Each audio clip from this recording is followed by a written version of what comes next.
Então, gente, hoje a gente vai comentar um pouquinho em relação à intoxicação de uma forma geral, que é mais comum que seja por motivo de autoextermínio, né?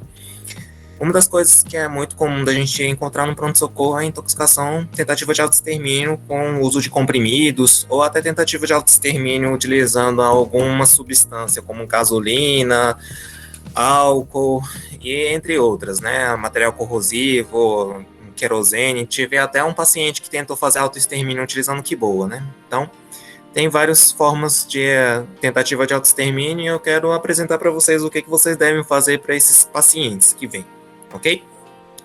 Primeiro passo, é muito comum que a gente vê no pronto-socorro que qualquer tentativa de autoextermínio, o povo passa sonda nasoentérica, nasogástrica para o paciente para começar a fazer lavagem gástrica. Recentemente, tem alguns estudos mostrando que, principalmente em países subdesenvolvidos, acontece muita morte por motivo da própria lavagem gástrica. Por que disso? É por causa que muitas pessoas não sabem a indicação e acabam passando. Inclusive, tem alguns pronto-socorros que os enfermeiros passam até sem mesmo ter orientação nenhuma com o médico e acaba fazendo a lavagem gástrica. Então, é um procedimento que acaba sendo tão comum que o povo esquece que existe indicações, mas também existe contraindicações.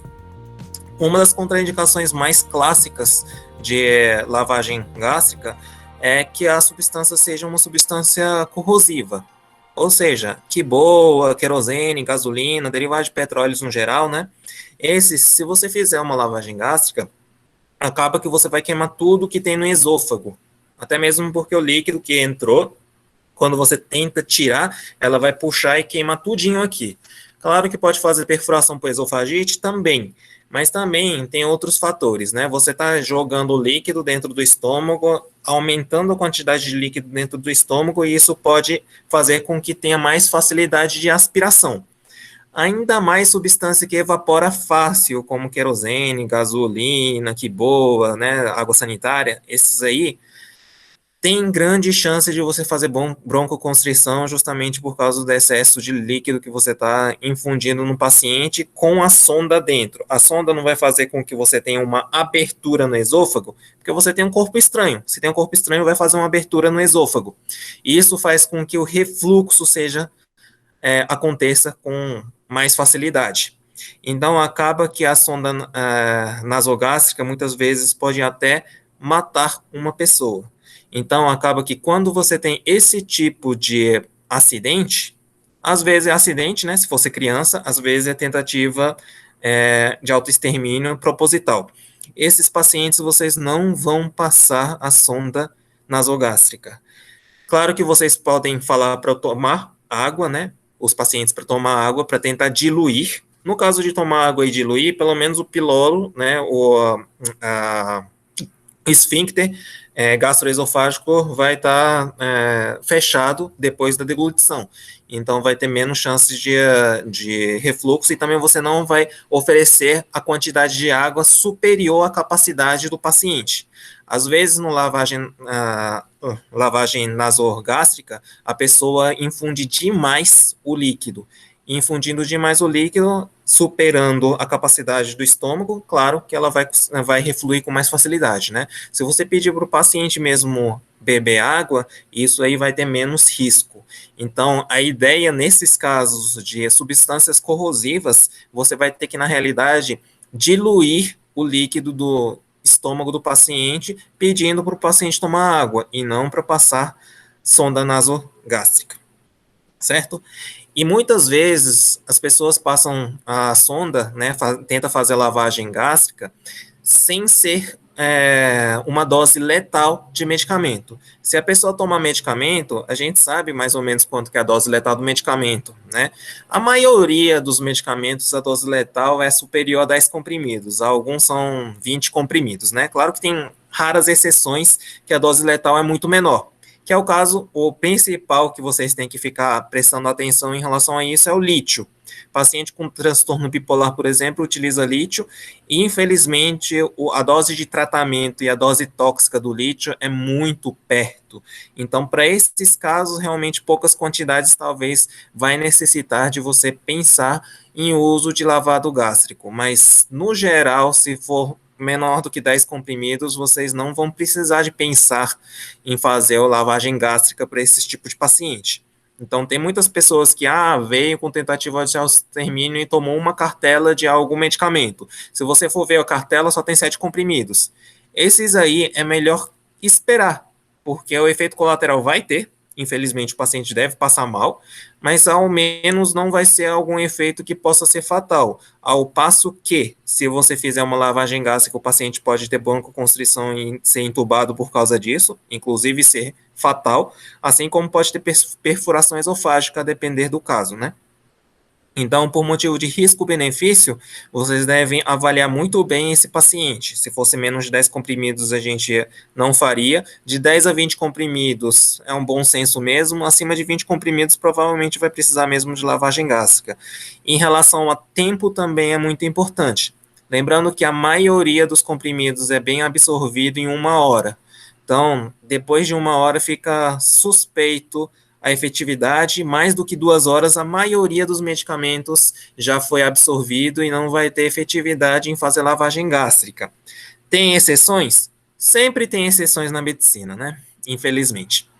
Uma das exceções clássicas são aquelas que são de liberação prolongada. Se o comprimido é de liberação prolongada, já significa que a absorção dela vai ser lenta, né? Então, esses medicamentos, por exemplo, vocês podem pensar em fazer lavagem gástrica mesmo depois de 2 horas. Assim como alguns medicamentos fazem com que o trânsito intestinal seja muito lentificada, principalmente antidepressivo tricíclicos, esses aí que têm um efeito anticolinérgico, né? Simplesmente você deveria auscultar. Coloca um estetoscópio, bota na barriga do paciente e vê se o intestino do paciente está parado. Se você não conseguir auscultar ruídos hidroaéreos abdominais, significa que provavelmente se trata de uma intoxicação com alguma substância que o trânsito intestinal é lentificado. Então, nesses casos também, bom senso, é bom você pensar, mesmo depois de 2 horas, fazer lavagem gástrica, claro, se fosse numa dose alta, né, numa dose letal, acima de 10 comprimidos até 20 comprimidos. Claro que depende da substância. O problema é que a maioria das pessoas com tentativa de autoextermínio não vão dizer a substância para você, ou são várias substâncias. Por isso que é bom você ter uma noção através de quantidade de comprimido, mais ou menos, né? Acaba que a gente, médico, trata sobre probabilidade. A gente faz a medicina de acordo com a probabilidade. Então, se você tiver mais do que 20 comprimidos, a probabilidade de ser dose letal é muito alta. Se fosse abaixo de 10 comprimidos, a probabilidade letal vai ser baixa. Pegando, por exemplo, paracetamol. Paracetamol, a dose que seja risco, né, é de 7,5 gramas. 750 miligramas, 10 comprimidos vai dar essa dose de risco de lesão hepática, né? Mas, se fosse de 500 miligramas, 10 comprimidos não vai ser uma dose letal a ponto de você ficar tão preocupado, né? Vários medicamentos, a dose letal, por exemplo,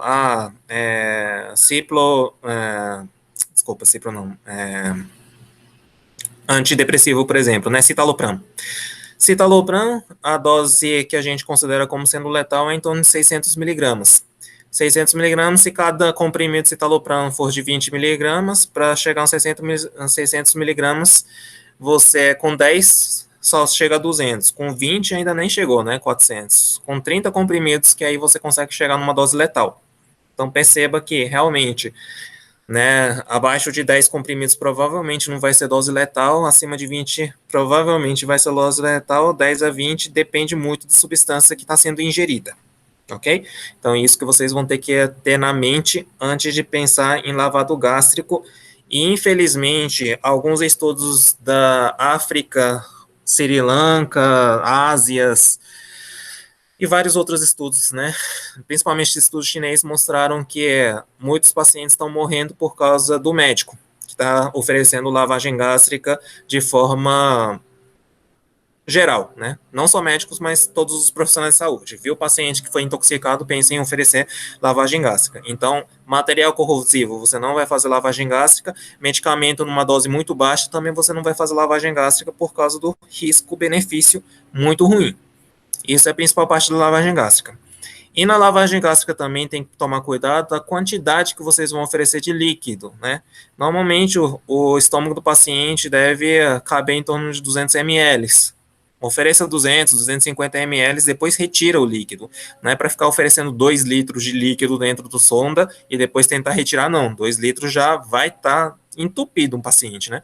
Então você não deve ficar fazendo uma quantidade muito alta de líquido depois retirar. Faz pouco líquido, retira, pouco líquido, retira. Isso vai fazer com que o sucesso seja maior. Outro fator também em relação a paciente não fazer isso em decúbito com a barriga para cima, né? Decúbito dorsal.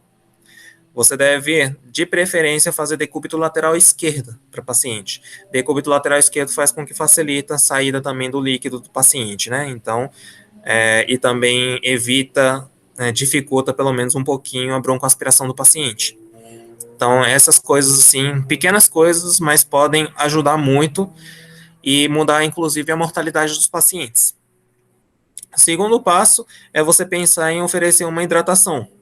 A hidratação para o paciente, não só via oral também, mas às vezes endovenoso, depois de 2 horas, né, pode fazer com que dilua a quantidade de medicamento dentro do sangue do paciente. Então, isso também pode melhorar em relação ao risco do paciente. E vários medicamentos causam rabdomiólise. Principalmente medicamento psíquico, a maioria dos pacientes que tentam fazer tentativa de extermínio utiliza comprimidos que tem em casa mesmo, né? E comprimidos que tem em casa, o que é muito comum em pacientes depressivos, são antidepressivos, antipsicóticos, benzodiazepínicos no geral, né? E pelo menos antipsicóticos e antidepressivos costumam fazer rigidez muscular, né, em dose alta. E isso pode causar rabdomiólise e você deve hidratar esses pacientes de uma forma vigorosa para não acontecer insuficiência renal por motivo de mioglobinúria, né? Então vai a dica também, muitos, mas muitos médicos mesmo, em pacientes intoxicados, não estão pedindo CPK, nem estão pedindo mioglobinúria. Isso é importante. Na Secretaria de Saúde, às vezes, não encontra bioglobinúria, mas no EAS, às vezes, aparece hemoglobina positiva e hemácias negativa. Às vezes, a hemoglobina que foi encontrada no EAS é da mioglobina, né? Isso acontece com frequência, então você vai ter que ficar atento em relação a isso. Então, paciente que está intoxicado, o que a gente deve pedir para os exames laboratoriais? Claro, função renal e função hepática todo mundo pede, até mesmo que pensa, medicamento, tudo passa para o fígado e rim, então deve piorar a função renal e função hepática. Beleza.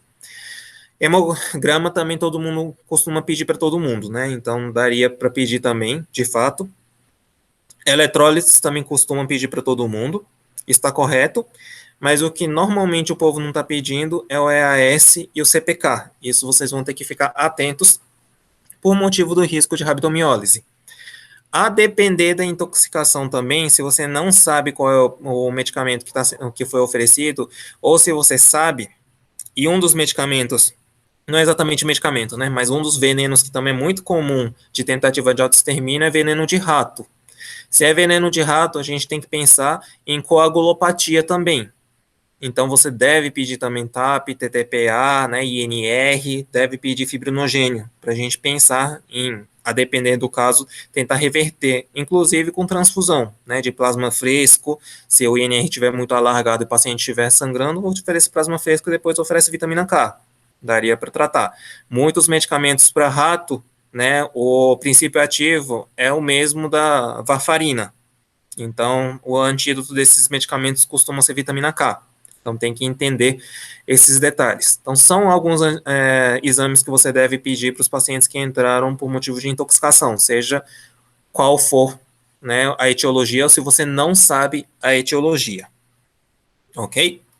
Então, isso é em relação à lavagem gástrica, exames laboratoriais e hidratação venosa. Outra coisa que é muito, mas é muito comum ser prescrito também é o carvão ativado. Carvão ativado num pronto-socorro, ela vem em um envelope de 25 miligramas. Desculpa, 25 gramas. Esse envelope de 25 gramas, teoricamente, a dose que deve ser feito, na maioria dos casos, né, é em torno de 50 gramas. Então, seria 2 sachês daquilo para você pedir para o paciente tomar, né? Tem algum sachê que é 12,5, então seria 4 sachês desse carvão ativado. Esse carvão ativado, teoricamente, deveria grudar, né, em substâncias para que não seja absorvido e que saia pelo cocô, né? Então isso faz com que a intoxicação seja menos grave. Mas também foi demonstrado que a carvão ativado muitas vezes estão sendo oferecidas de forma errada, né? Acaba que o carvão ativado também é uma substância, não sei se vocês chegaram a ver, é carvão mesmo, tá? Vocês vão colocar o sachê dentro de água e fica uma água preta. Essa água preta, se você tiver uma aspiração dessa água preta, a situação vai ser muito, mas muito pior do que qualquer situação que vocês forem imaginar em pacientes com intoxicação. Era melhor que o remédio mesmo circule dentro do sangue do paciente. Então, quais são os detalhes que vocês devem pensar na hora de utilizar carvão ativado? Primeiro, se é uma substância que é absorvida pelo carvão ativado. Derivado de petróleo, como gasolina, essas coisas assim, não vai ser absorvida pelo carvão ativado, né? Assim como água sanitária também não, tá? O lítio, que eu comentei para vocês, de transtorno bipolar, né? Que é o medicamento para transtorno bipolar, infelizmente também não é absorvido pelo carvão ativado. Muitas pessoas pensam que o carvão ativado absorve todos os remédios. Infelizmente, o carvão ativado não absorve cátions, né? Então, lítio, ferro, essas substâncias que é utilizado com uma certa rotina, ela não é absorvida pelo carvão ativado. Então, se você oferecer carvão ativado em paciente que se intoxicou por lítio, você só está aumentando a mortalidade do paciente. Do demais, quase todos os medicamentos, realmente, o carvão ativado absorve. Então, é um medicamento que você deve fazer para intoxicação medicamentosa, excetuando por medicações de puramente cátion, né, que é o caso do lítio, que é o mais clássico em relação à intoxicação, tá certo? Então, se fosse antidepressivo, se fosse anticonvulsivante, se fosse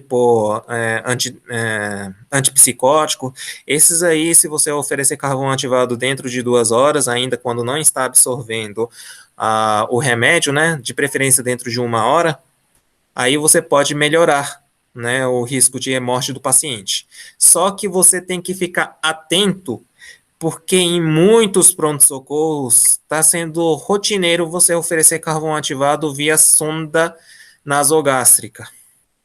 Isso também, se você for ver protocolos europeus e protocolos norte-americanos, está errado, porque teoricamente o carvão ativado deve ser oferecido via oral. Ah, mas por que disso? Não pode oferecer por sonda? Pode, tá? O problema é que se você oferecer por sonda, primeiro que vai obstruir a sonda, né? E o segundo é que se o paciente estiver rebaixado, há grande chance de você fazer aspiração. Então, por isso que os protocolos norte-americano e europeu pedem para oferecer via oral. Porque se oferecer via oral, significa que é o paciente, e tem que ser consensual, tá? O paciente em si tem que dizer que quer tomar aquilo lá para melhorar em relação à possibilidade de intoxicação, para não ter riscos de engasgos. Então, você tem que perceber que o paciente já é um paciente sem risco de engasgo, que está com Glasgow de 15 mesmo, sem rebaixamento de consciência, e você oferece via oral justamente para dizer que o paciente está fazendo consensual, está tendo todos os reflexos e está tomando por conta própria. Diferente da sonda nasogástrica que você oferece, mesmo o paciente está inconsciente, você tem que garantir que o paciente está consciente se você oferecer via oral. Claro que você pode oferecer sonda nasogástrica se o paciente estiver consciente, mas o problema disso é porque o paciente que quer morrer mesmo, às vezes eles vão induzir o vômito. Então, você tem que garantir que seja consensual. Vai que você oferece carvão ativado e o próprio paciente induz o vômito, tenta arrancar a sonda, faz contraria a sua tentativa de salvar o paciente, né? E faz esse bloqueio. Se fizer isso, tem grande chance do paciente aspirar e poder matar. Então, você tem que garantir, né, explicar o porquê do carvão ativado e garantir que aquele paciente queira tomar aquele carvão ativado. Senão, você não deveria oferecer. Isso é a primeira situação. Na segunda situação, você também pode oferecer sem consenso do paciente. Quando que você pode oferecer sem consenso do paciente o carvão ativado? Somente se o paciente estiver com proteção da via aérea, porque o maior risco que a gente está falando aqui é em relação à proteção de via aérea, né? Estamos falando de broncoaspiração. Então, se o paciente já estiver entubado, você pode oferecer carvão ativado, inclusive vai ficar até seguro para o paciente, né? Então, para garantir que você não vai matar por causa do seu tratamento, ou você tem que garantir que o paciente não vai engasgar e nem vai induzir o vômito depois de tomar o carvão ativado, assim como você pode pensar em pacientes que estejam entubados. Então, são esses dois extremos que você deve pensar em uso de carvão ativado. Se o paciente ainda está tentando fazer autoextermínio e nega o uso do carvão ativado, você não deve oferecer. E assim como se o paciente estiver um pouquinho rebaixado e você não quiser entubar o paciente, também você não deve oferecer o carvão ativado. Então, esses são os maiores detalhes em relação à intoxicação no geral, né? Intoxicação no geral, as principais coisas que as pessoas pensam é lavagem gástrica e uso de carvão ativado. Mas a lavagem gástrica, tanto lavagem gástrica quanto carvão ativado, vocês só vão pensar se a dose daquilo que o paciente está tomando tem risco de ser letal, né? Isso é a primeira coisa que você deve pensar. Ok? Só vai fazer se o risco for letal mesmo e que não seja substâncias corrosivas nem substâncias que não sejam possíveis de você de grudar com carvão ativado. Então, lítio, por exemplo, você só vai fazer a lavagem gástrica para tirar o lítio, mas o carvão ativado não vai servir para nada, só vai aumentar o risco de morte daquele paciente, né?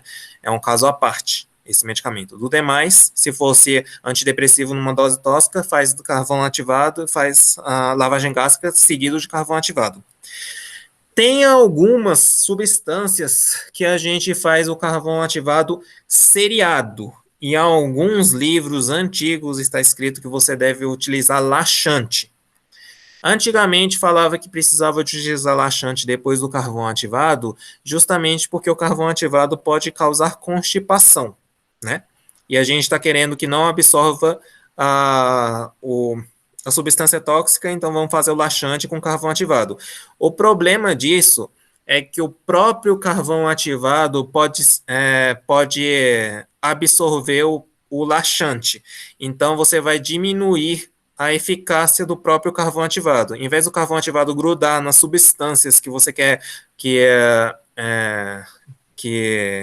bloqueie a absorção, né, as substâncias tóxicas, em vez de grudar nas substâncias tóxicas que o paciente tentou autoextermínio, vai grudar no laxante. Então, isso é uma das possibilidades. Por mais que você faça num distanciamento de 2 horas, também não foi demonstrado nenhuma superioridade em relação a desfecho, tanto de morbidade quanto de mortalidade. Ou seja, laxante para carvão ativado já foi demonstrado que não serve para nada. Então, a gente não vai mais fazer laxante para os pacientes, por mais que seja carvão ativado seriado. Embora em protocolos antigos vocês vão encontrar laxante seriado, carvão ativado seriado faz laxante também, de forma que tenha uma distância de 2 horas com carvão ativado. Isso já não é mais feito. Mas carvão ativado seriado ainda tem algumas indicações. Quais são as indicações de carvão ativado seriado? Se você tiver um ciclo biliar desse medicamento, se o medicamento for muito bem processado pelo fígado e sai de novo por bile, alguns medicamentos saem de novo pelo bilis e você reabsorve de novo aquele remédio. Então, se você intoxicar, por exemplo, esses tipos de medicamento, pode ser que passa pelo bile, passa para o intestino e reabsorve, passa por bile, passa para o intestino e reabsorve de novo. E fica circulando aquela toxina o tempo inteiro.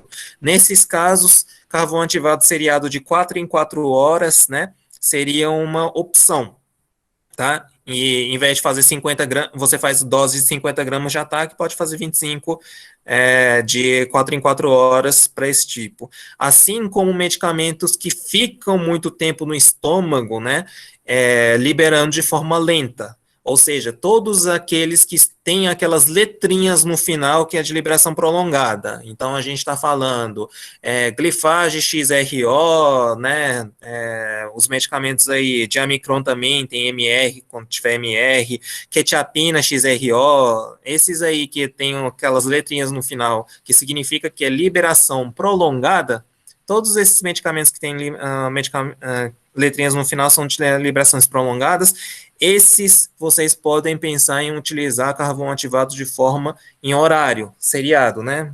De hora em hora. Desculpa, a cada 4 em horas em 4 em horas. Ok? Então, esses medicamentos seriam uma opção. Outros 2 medicamentos que não está escrito como sendo liberação prolongada, que costumam fazer essa circulação bile para o intestino e que ficam recirculando no intestino de forma prolongada, os 2 mais comuns que acontece é a carbamazepina. Lembrando que carbamazepina é um medicamento que não só é anticonvulsivante e também serve para dor.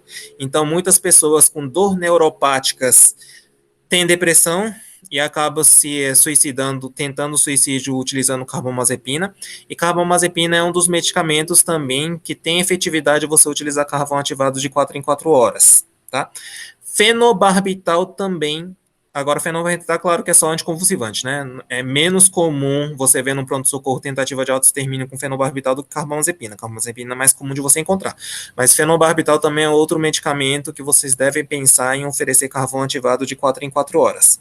Então, carvão ativado de 4 em 4 horas, fenobarbital, carbamazepina e todos que têm letrinha no final, mostrando que é liberação prolongada.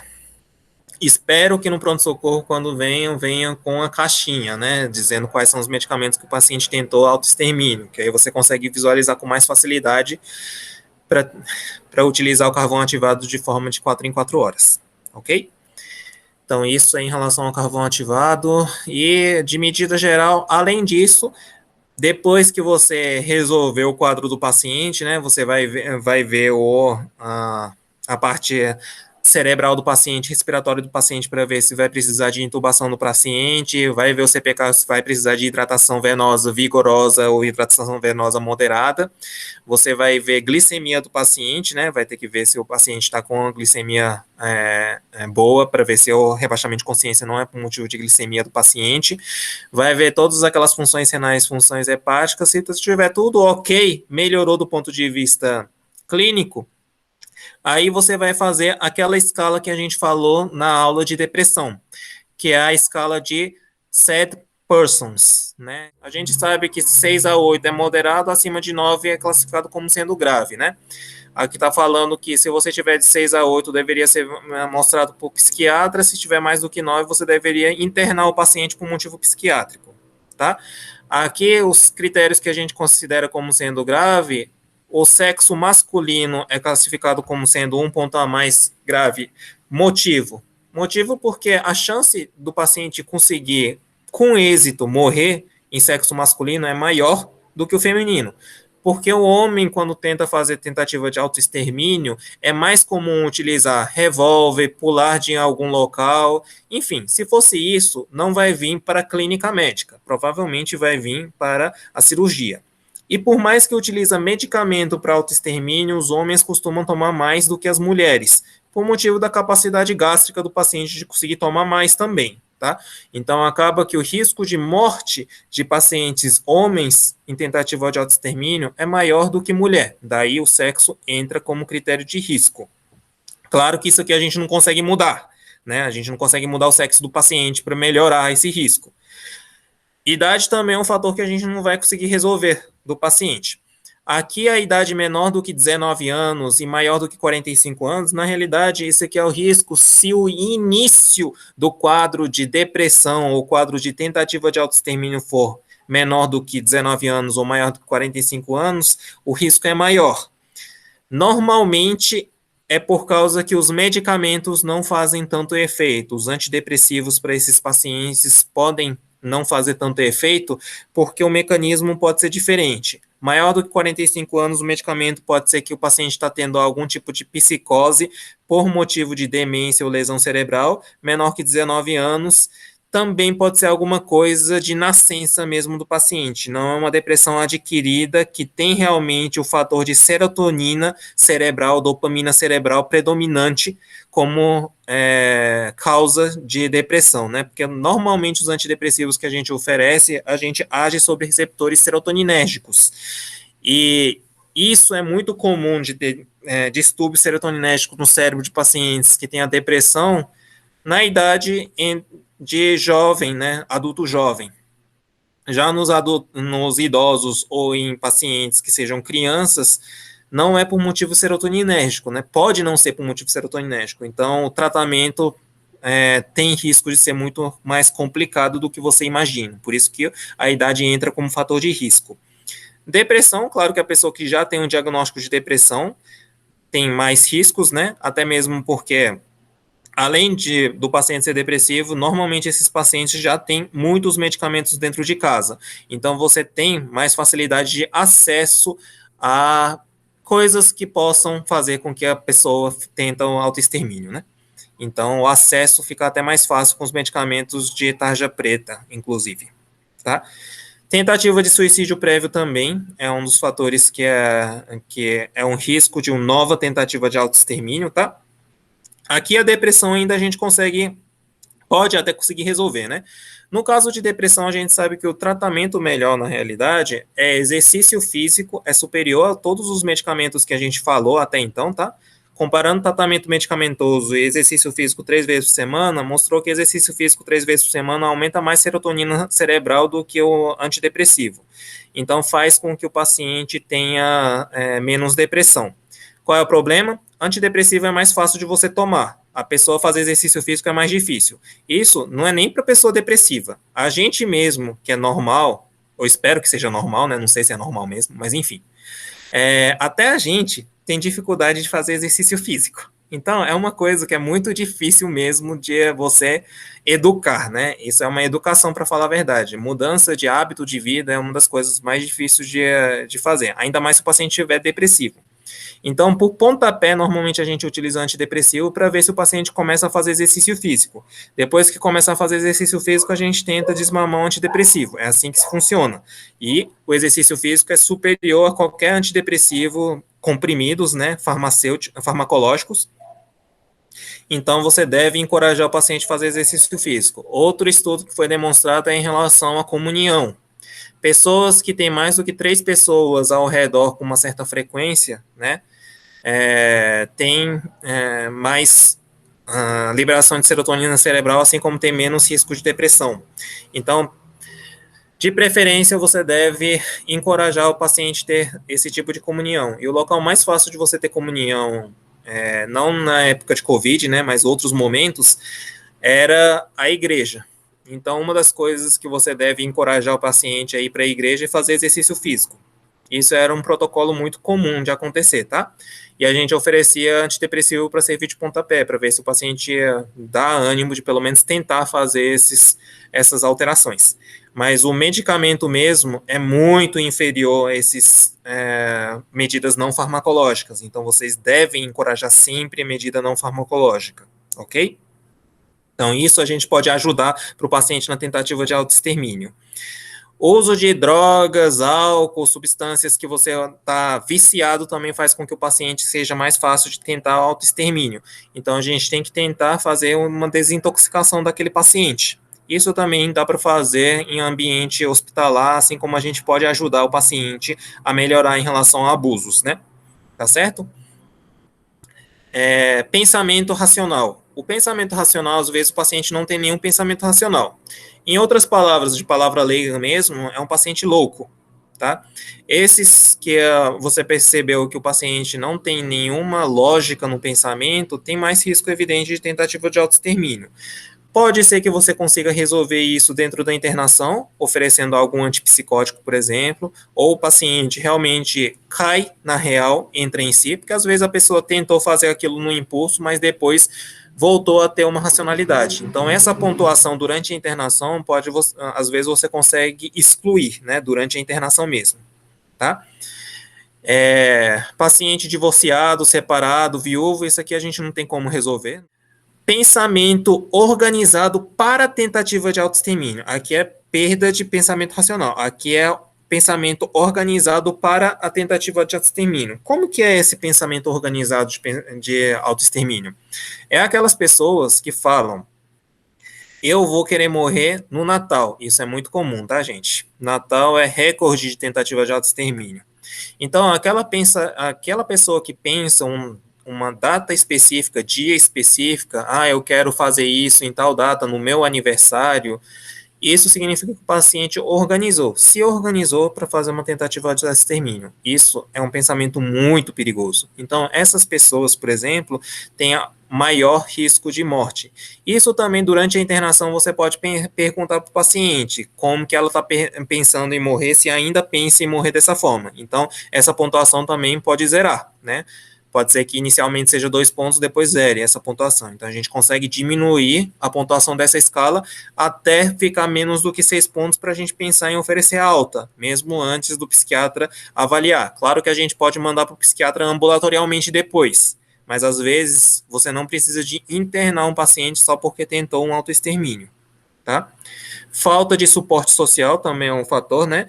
E esse suporte social, inclusive, não está dentro do sad persons, mas um dos fatores que facilita o paciente ter a tentativa de extermínio é evidente a facilidade de acessos às coisas que possam se matar. Então, por exemplo, pessoa que tem acesso a faca com muita facilidade, pessoas que têm acesso a revólver, né, balas com muita facilidade, claro que vai ter mais facilidade de morrer. Já a pessoa que tem um suporte social, a gente pode, inclusive, falar para as pessoas, né, que é ao redor, a familiar, pessoa que vai dar suporte, a dar esse cuidado para o paciente, de deixar todos os medicamentos com o familiar, ao invés de deixar com o próprio paciente, para o próprio familiar oferecer os medicamentos, né, não deixar para o paciente tomar por conta própria os medicamentos, assim como você pode falar para trancar a faca em algum local que o paciente não consiga ter acesso, assim como pedir para o médico fazer um relatório para impossibilitar que aquela pessoa tenha acesso a armas, né? Então, isso são coisas que a gente deve fazer em relação ao suporte social. Então, essa parte do suporte social não é somente ter familiar. Para ser um suporte social mesmo, você mesmo deve orientar o familiar a tomar cuidado para o paciente não ter acesso às coisas que possam fazer com que o paciente suicide, tá? E, finalmente, se o paciente ainda pensa futuramente em se suicidar. Então, são esses as pontuações que a gente faz para tentativa de autoextermínio. Uma coisa importante de você também pensar em paciente é você colocar, por exemplo, dar o número para o paciente do CVV. Esse número 188 é justamente o número que você deve oferecer para o paciente antes que o paciente vá embora, para você falar: se você ficar com vontade de novo de suicidar, você pode ligar para esse número. Uma pessoa que tenta suicidar, quase mais do que 90%, se não for 100% dos pacientes, avisam para alguém que quer suicidar, né? Muitas pessoas falam que se o paciente está falando que quer morrer, não vai morrer, isso é uma mentira, tá? Quase todo mundo que teve êxito de tentativa de autoextermínio tentou falar com alguém antes de morrer e avisou para alguém que queria morrer. Isso é fato, tá certo? O problema é que a pessoa que foi avisada que vai morrer normalmente não tem treinamento para conversar com as pessoas que tentam autoextermínio. Existem algumas regras que você deve seguir para pessoas que tentam autoextermínio na nossa conversa. Uma delas é não falar com facilidade que vai dar tudo certo ou vai dar tudo bem. A pessoa está depressiva, a pessoa está tendo pensamento distorcida. Você falar que está tudo bem é como se você dizer, eu sou uma pessoa que está tudo bem e você não. A pessoa se sente dessa forma. Então, ficar falando com facilidade que está tudo bem, isso pode causar mais tentativas de autoextermínio. E tem vários detalhes em relação à fala que normalmente muita gente faz errado, tá? Não é só em relação a dizer que está tudo bem. Muitas pessoas, por exemplo, costumam a travar a conversa, né? Em vez de você escutar, muitas pessoas querem dar lição, moral, dizer o que deve fazer. Você falar demais, pessoas que falam demais, atrapalham muito e acabam incentivando mais ainda a pessoa a tentar fazer autoextermínio, porque a depressão piora. Você mostrar que o problema do paciente é fácil de resolver é a pior coisa que tem. E dar lição de moral é você dizer que o seu problema é muito fácil de resolver. Então, acaba que isso encoraja a pessoa a fazer tentativa de extermínio. Tudo isso que eu estou falando, que é tabu a fazer em pacientes com tentativa de extermínio, os voluntários do CVV são treinados, ou pelo menos deveriam ser treinados, né? Então, eles podem ajudar. E a grande maioria das pessoas de tentativa de extermínio, na realidade, querem mais que seja escutado, e não querem opiniões nem nada. Assim como a expressão não pode ser, quando você está falando diretamente com o paciente, a expressão também você não pode fazer uma expressão exagerada, como se fosse a pior coisa do mundo, assim como não pode fazer uma expressão que você não esteja nem aí com o paciente. Se o paciente for viciado em algum medicamento ou alguma substância, mandar para o CAPS e mandar para o psicólogo, psiquiatra, dependendo da necessidade, ok? Essas são algumas sugestões que a gente faz para pessoas que entraram num pronto-socorro e tentaram tentativa de autoextermínio, intoxicaram por algum motivo.